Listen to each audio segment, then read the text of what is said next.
When it comes to originality, horror has actually been one of the most impressive genres lately. And from the moment I watched the first Weapons trailer, I was instantly intrigued. There is nothing better than when a studio finds a way to build excitement for a movie without revealing too much. So the question now is, does Weapons live up to that hype? Let's discuss. I watch so you don't have to.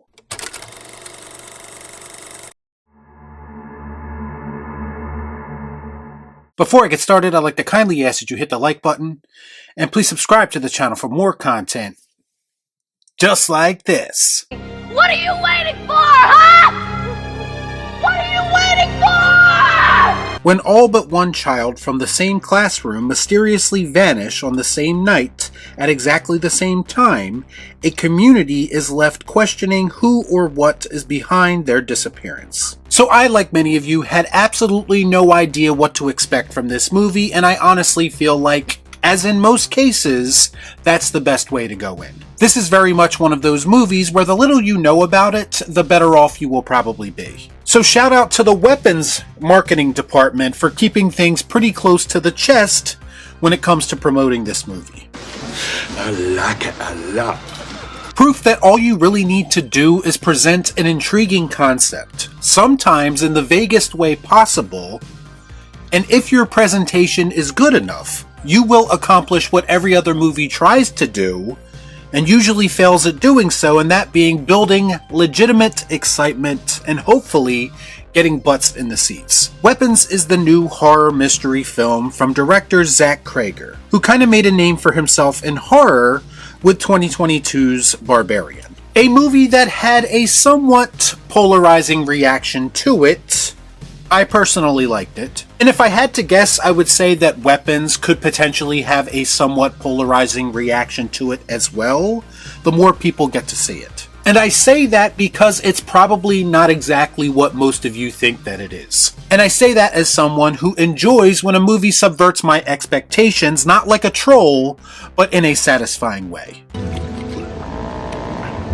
This is a horror mystery that's more mystery early on, and the horror stuff kinda dominates the later stages of the film. What stood out to me most early on is just how much this story is character driven in the early stages of the film, which is always something that is very refreshing to me when it comes to horror movies. Sure, we have the creepy and somewhat unsettling event that involves the disappearance of children to set the whole plot in motion. But this movie is just as much about the aftermath of that event and how it impacts the characters who are left behind just as much as it is the event itself. What happens to people when they are left to make sense of something that ultimately doesn't make a lot of sense? The natural human reaction is to be outraged, to be confused, and to desperately be trying to look for someone to blame. Especially if you happen to be one of the parents of one of those missing children. And then we also get to take a deeper look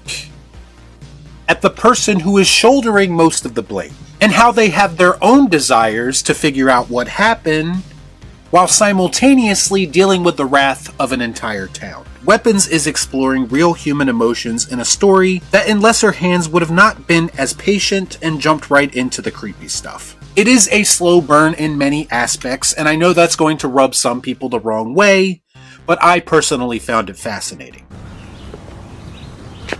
That makes sense. The structure of the story is also something that jumped out to me, and in my opinion, it totally enhances the experience. The story is broken up into segments, and in each of those segments, we get to follow an individual character that is involved with this situation. But the cool thing about it is those segments overlap, so sometimes we will get to see the same scene just from a different perspective. So we get a little bit more context each time about why things are happening the way that they are happening, as the movie is fleshing out this mystery and its answers in a very interesting way. They could have very easily took the easy way out and told this story in a more linear fashion, and just using flashbacks when necessary, but they didn't do that, and the way that they did do it tells me that they really put some thought into this story and wanted to do something a bit different, and I think it worked to great cinematic effect. Goddamn right, that's the only way I work, Cap.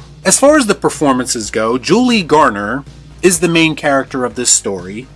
She plays the teacher that is basically getting blamed for all of these kids disappearing. And I really enjoyed what she did here. Anyone who has seen Ozark will tell you that she is great at playing these damaged characters. She's got some baggage, she clearly has a bit of a dark side even before all of this crazy shit happens to her. And then she is forced to deal with everyone in town turning on her on top of all of that. It's always better when you actually feel something for a character in a horror movie, and this is no exception to that. Josh Brolin also does a great job, as always, playing a desperate father who is looking for his son. And in this story, he plays the parent who seems to be most desperate to find answers, because he has the weight of him not giving his kid the attention he deserved when he was around. Again, more relatable human emotions for the audience to get invested in these characters. He also happens to be the character who pieces together this mystery the most. Doesn't say much for the police force in this small town, who are portrayed as being pretty much clueless about whatever it is that's going on.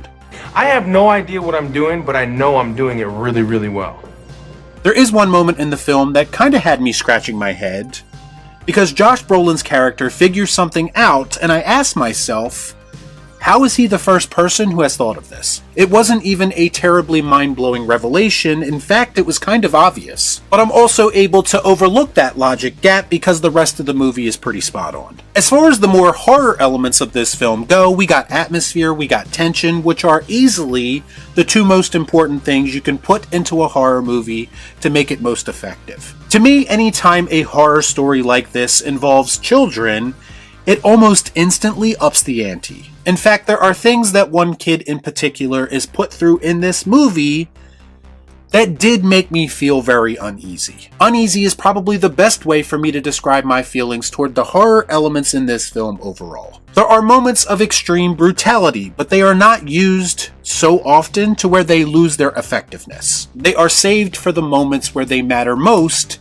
and that's always the best option to me. A lot of this film's tension just comes from the fear of the unknown because, again, for a good portion of its runtime, we really don't know what's going on. I'm in danger! There will always be something unsettling about seeing people, more specifically kids, running off into the darkness or out of the darkness without rhyme or reason. There was a moment in this film where the big reveal happens, and you kind of get filled in on why all of this is happening, and at first, I did feel underwhelmed by it. But truth be told, as the movie moved into the third act, that reveal really wasn't a concern for me anymore. And I was more focused on just how balls to the wall insane the finale of this movie is. Chaotic, in the best way possible, is the only way I can describe it. One of the more relentless finales I can remember in a horror movie, where it literally puts you in a chokehold and does not let you go until the credits roll. And by the end of it, I fully bought into that explanation, and they even take what was established in early scenes to make the most satisfying ending possible. Well, as satisfying as this dark-ass movie could actually be.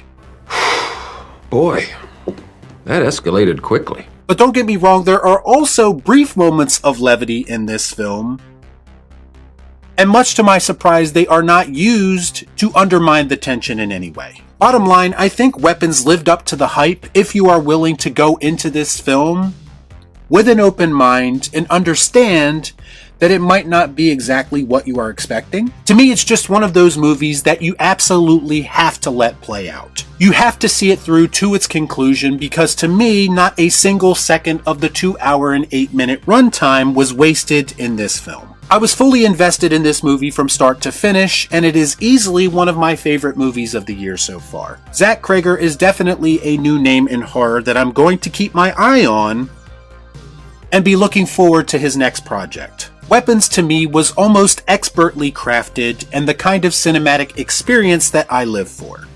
And that is precisely why I'm going to give it the Bill and Ted. Excellent! Y'all be cool. Right on.